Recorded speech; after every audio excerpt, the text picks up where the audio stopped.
¿Qué tal? Bienvenidos a Estoy en Casa. Durante esta serie de programas he tratado de abrir mi corazón y estoy feliz porque estoy satisfecho. Te he hablado francamente, te he dicho toda la verdad acerca de mi proceso de peregrinación hacia la Iglesia Católica. Te he hablado acerca de los temas con los cuales tuve que lidiar, las verdades de fe que fui aprendiendo, una felicidad inmensa, porque me sé en comunión con la iglesia que Cristo fundó. No hace 100 años, ni hace 500, hace 2000 años, con la misma iglesia que Cristo fundó personalmente. Y eso me hace sentir muy bien, feliz y tranquilo. Te he estado hablando desde el último programa acerca de la Eucaristía, de cómo descubrí este tesoro inmenso, maravilloso, hermoso de la presencia real de mi Señor en la Santa Misa, en la Santa Eucaristía. Estaba narrándote últimamente el capítulo 6 del libro de San Juan, del Evangelio según San Juan, capítulo 6, donde el Señor da aquel maravilloso discurso del pan de vida. Y Él dice: yo soy el pan vivo bajado del cielo, quien come de este pan vivirá para siempre, y el pan que voy a dar es mi carne por la vida del mundo. Mi carne es verdadera comida, mi sangre es verdadera bebida. El que come mi carne y bebe mi sangre tiene vida eterna. Maravilloso. Pero por supuesto recibió la resistencia, tuvo la resistencia de personas que no creían. Y no creían porque pensaban que Jesús era un mero hombre, con algunas facultades extraordinarias, y por eso podía obrar un milagrito y hacer aquella multiplicación de panes y peces que había hecho en el versículo 1 en adelante. Pero al fin y al cabo, como era hombre, podía también equivocarse. Y pensaban que, en efecto, se había equivocado cuando decía que había que comérselo y había que bebérselo. ¿Entendieron las palabras del Señor? Como el Señor como se las estaba revelando. Pues literalmente, eso es lo que estaba diciendo el Señor. Hay que comerme, hay que beberme, hay que recibirme. Y recuerden que en los evangelios tenemos por escrito la fe y la celebración de la iglesia para la cual fueron escritos. Se está hablando en este capítulo de la Eucaristía. No quepa la menor duda. Bueno, así coinciden casi todos los estudiosos de la Biblia. Pero también está claramente estipulado cuando Él da ese discurso del pan de vida. Él está hablando de recibirlo en la Eucaristía, de recibirlo detrás de unas apariencias que aparentan no ser lo que en verdad es, porque es por fe, así lo creemos, y lo creemos porque Jesucristo tiene todo el poder para hacer lo que Él diga, y lo creemos porque Él es Dios fiel y verdadero y Él no miente. Entonces, esto pudiera matizar la diferencia entre un católico y un no católico. Estén bien pendientes. Esto podría matizar la diferencia entre un católico y un no católico. Lo voy a hacer en 2 preguntas, devengándolo todo del acontecimiento de Juan capítulo 6. ¿Crees tú que el Señor siempre dice la verdad? Esa es la primera pregunta que tienes que contestar. Son 2 preguntas. Esta es la primera. La voy a repetir de nuevo para que la contestes. ¿Crees tú que siempre el Señor Jesús dice la verdad? ¿Cuál es la respuesta? ¿Sí? Ok. Yo también creo que sí. Podemos decir que hasta el momento somos 50% católicos. Vamos por el otro 50%. ¿Qué te parece? ¿Te atreves? Yo me atrevo. Aquí está la segunda pregunta. ¿Crees tú que Jesucristo tiene el poder para hacer lo que dice? ¿Cuál es la respuesta? ¿Quiere que la repita? ¿Crees tú que Jesucristo tiene el poder para hacer lo que dice? La respuesta es sí. ¿Estamos bien entonces? Estamos en casa. Jesucristo dice la verdad cuando dice que Él es el pan vivo bajado del cielo, y Jesucristo tiene todo el poder para hacer que lo que aparenta ser pan no sea pan, sino su cuerpo, sangre, alma y divinidad. Lo mismo en cuanto al elemento de su sangre, porque Él tiene todo el poder. Escuchen bien, tenemos que abordar esto seria y responsablemente. Tenemos que ser consecuentes con esta verdad que decimos tener. Vamos a postularlo en estos términos. Si Jesús está verdadera, sustancial, realmente presente, si Jesucristo está verdadera, real y sustancialmente presente en la Eucaristía, tú y yo tenemos el deber de adorar el Santísimo Sacramento y de observar la Santa Misa. Y si no es cierto que Él está presente con su cuerpo, sangre, alma y divinidad, entonces tú y yo somos unos idólatras. Así como hay que ponerlo. Entonces, como dice San Pablo, en el capítulo 10 de Primera de Corintios, tenemos que decidir, ¿está o no está? Yo creo que está, porque creo en las palabras del Señor, porque Él no miente, y creo además que Él tiene el poder para hacer lo que dice. Yo lo creo, porque Él no es hombre para que mienta, ni hijo de hombre para que se arrepienta. Él tiene todo el poder, todo le ha sido dado en el cielo, en la tierra y debajo de la tierra. Ha recibido un nombre que es sobre todo nombre, para que toda lengua confiese que Jesucristo es el Señor. Y si Él dice que ahí está presente, ahí está presente. Y si Él dice que yo tengo que participar de ese sacramento, yo participo de ese sacramento. Porque ya no vivo yo, es Cristo el que vive en mí.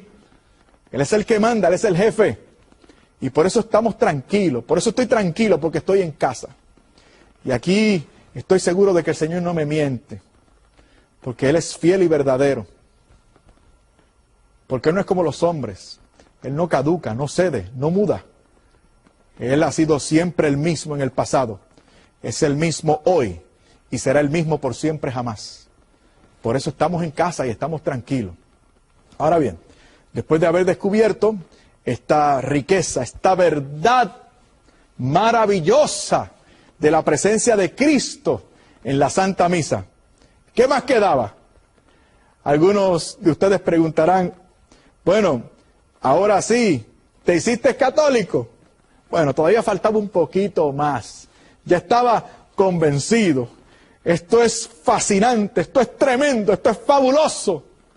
Ahí está el Señor. Aunque no me hayan gustado los católicos en el pasado, la verdad es que al fin y al cabo tenían razón. Esa es la iglesia de Jesucristo. ¿Y qué me faltaba? Bueno, tengo que reconocerlo. Como evangélico que era, me faltaba sentir. Entonces yo quería sentir, ¿por qué? Porque para una mentalidad evangélica, protestante y sectaria, el criterio de autoridad no es apostólico, que como habíamos quedado, es el criterio revelado y establecido por Cristo para entender los asuntos de fe. No, el criterio nuestro era sentimental, los sentimientos. Por eso cuando van los mormones a tu casa, ellos te presentan unas láminas bien bonitas, de estampas de la vida de Jesús, unas preciosas, con unos contornos bellos, con una suavidad de colores, con un glamour, una belleza, y te pasan esas laminitas, y te van explicando su doctrina, y llega un momento en que te preguntan, ¿y ahora cómo se siente? Y después tú has estado viendo esas láminas tan bonitas, tú dices, ¡ay, yo me siento tan bien! Y ellos te dicen, ¡ah, ese es el Espíritu Santo que le está redarguyendo! ¿Por qué sabe usted que es el Espíritu Santo? Porque lo siente, se siente bien. Ese es el criterio. A mí me gustaría saber cómo sentían aquellos mártires del primer siglo, primero y segundo siglo, en el circo romano. ¿Sentían bonito? No, sufrían, padecían. Se alegraban por estar sufriendo por el nombre del Señor. Pero no sentían bonito, porque los dientes de una fiera no se sienten bonitos. El criterio de autoridad no es sentimental. Pero yo quería sentir. ¿Qué fue lo que hice? Bueno, descubrí además que esta iglesia dice tener poder para perdonar los pecados. Jesucristo, lo vi claramente en el Evangelio, San Juan capítulo 20, versículos 22 y 23, instituyó ese sacramento. El sacramento de la reconciliación. El medio de gracia establecido por Dios para que nos reconciliáramos, tú y yo, con Él. Ahí estaba. Pero yo quería sentir bonito. ¿Y qué fue lo que hice? Bueno, hice algo que se supone no podía haber hecho. Porque una persona que no está en comunión con la iglesia de Cristo, pues no puede participar de estos medios de gracia que le corresponde a los hijos de la iglesia. O sea, yo estaba alejado de la comunión plena de la iglesia, yo no podía participar del sacramento de la reconciliación, haciendo mal, y lo lamento mucho, pero gracias a Dios no lo sabía. Y me faltaba un empujoncito más, y ese empujoncito extra me lo dio ese maravilloso sacramento, esa maravillosa verdad de la reconciliación con Dios a través del sacramento de la reconciliación, o de la confesión, como le llaman también. Entonces, ¿qué fue lo que hice? Bueno, lo primero que hice fue comprar el ritual de la confesión. ¿Por qué? Porque yo quería hacer una buena confesión. Este pastorcito quería hacer una buena confesión. Mi estudiante y profesor de teología no va a inventar en el confesionario. No, una buena confesión. Porque yo iba a retar al Señor. Y yo quería que si el sacramento fallaba, es decir, si yo no sentía bonito, que no fuese por culpa mía, yo me iba a preparar bien, que fuese por culpa de la falta de poder del ministro o de la capacidad de la iglesia para administrar ese sacramento. O sea que aún todavía tenía esperanza en un rayito, algo que al fin de cuentas me alejara de la iglesia católica. Me faltaba ese otro empujoncito. Me preparé. Fui a varias iglesias buscando un buen sitio donde poderme confesar. Número uno, no podía estar muy cerca de mi casa. Ustedes entenderán el porqué. Tenía que tener estacionamiento, buena facilidad de estacionamiento, apartado de la iglesia o de la parroquia. No quería que el carro mío estuviese o lo vieran en el estacionamiento del templo católico. Así que busqué un estacionamiento lejos, que tuviera por lo menos facilidades de estacionamiento apartados de la iglesia o de la parroquia. También investigué sobre los horarios de confesión, investigué sobre los curas, si me conocían, si no me conocían. Entraba a las iglesias, me gustaba mucho las de los pueblos en mi país y los países que vienen de la cultura hispánica. En nuestros pueblos, en la mayoría de ellos, hay una iglesia en el pueblo, cerca de la plaza. Y en esas iglesias que tienden a ser antiguas todavía tienen unos confesionarios, que tienden a ser unos confesionarios así, más barrocos, sólidos. Y yo quería uno que fuese sólido, que haya sido construido en madera sólida, noble, para que no salieran ni los murmullos fuera de aquel confesionario. Yo miraba que tuviera una puerta que llegara hasta el suelo, de manera que tampoco se me vieran los pies. O sea, yo busqué un sitio ideal para mí, para poder hacer aquel gesto de locura, pero un gesto de locura por Dios, al fin y al cabo, porque yo quería estar en contacto con todo el conocimiento, pero con todo el poder también, que Jesucristo había delegado a la iglesia que fundó personalmente hace 2000 años atrás. Y yo me aprendí el ritual, me lo aprendí completito, me aprendí el ordinario de memoria completo. La noche anterior, hago todo o hice todo lo que la iglesia recomienda y manda. O sea, yo hice un examen de conciencia, contrición, propósito de enmienda, nuevo propósito. Y después de eso, una oración a Dios pidiéndole perdón. Señor, perdóname si esto te ofende. Pero tú me has mostrado este camino me conduce a la iglesia católica. Y yo quiero estar verdaderamente seguro, porque yo había jurado en mi temprana adolescencia que le iba a ser fiel al Señor. E iba a ir donde quiera Él me dijera y me mostrara a través de su palabra. Eso era lo que yo quería hacer. La voluntad de Dios. Pero quería estar seguro. Y me lo aprendí todo. Y le pedía perdón al Señor. Pero, Señor, hasta aquí me has traído. Y yo tengo que comprobar. Yo tengo que sentir. Yo tengo que corroborar. Sentir ese poder. A ver si es verdad. A ver si es cierto. Esa mañana no, salí temprano de mi casa, pero voy como a mediodía al lugar que había decidido. Allí había una fila. Unas hermanas se me habían anticipado y estaban haciendo la fila para confesarse. Así que yo me coloco en la fila y sigo pidiéndole al Señor que por favor me perdonara si aquello le ofendía, si aquello le estaba mal, si estaba metiendo la pata. Le decía, Señor, perdóname, pero yo tengo que corroborar, yo tengo que sentir si aquí hay poder, si esta iglesia tiene poder. Al fin y al cabo era pentecostal y quería sentir. Sigo haciendo la fila. Aquellas mujeres antes de mí, ¿qué cosa? Siempre son mujeres. La mayoría con mujeres. Y mayores, porque las jóvenes tampoco frecuentan mucho el sacramento. Ahí estaban aquellas señoras. Y sigo haciendo la fila hasta que llega el momento en que el sacerdote me llama. Yo entro al confesionario, meto los pies, cierro la cortina, me siento y escuché al sacerdote que comenzaba con el rito. El sacerdote comenzó diciendo, Ave María Purísima. Y yo había aprendido bien el ritual. Y eso no estaba en el ritual. Yo había estudiado bien y no pensaba que me iban a recibir en el confesionario con Ave María Purísima.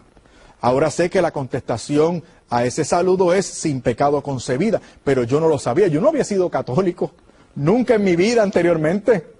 Aquello era una nueva experiencia para mí. Y no había tenido tampoco vida de iglesia. Todo había sido un trato directo del Espíritu Santo, la palabra de Dios y yo. Recuerden que mis amigos católicos no entraron en la dinámica, porque ellos me respetaban. Me respetaban. Por eso alguien dijo que por los malditos respetos humanos, mucha gente se va al infierno, porque tenemos miedo. No nos atrevemos.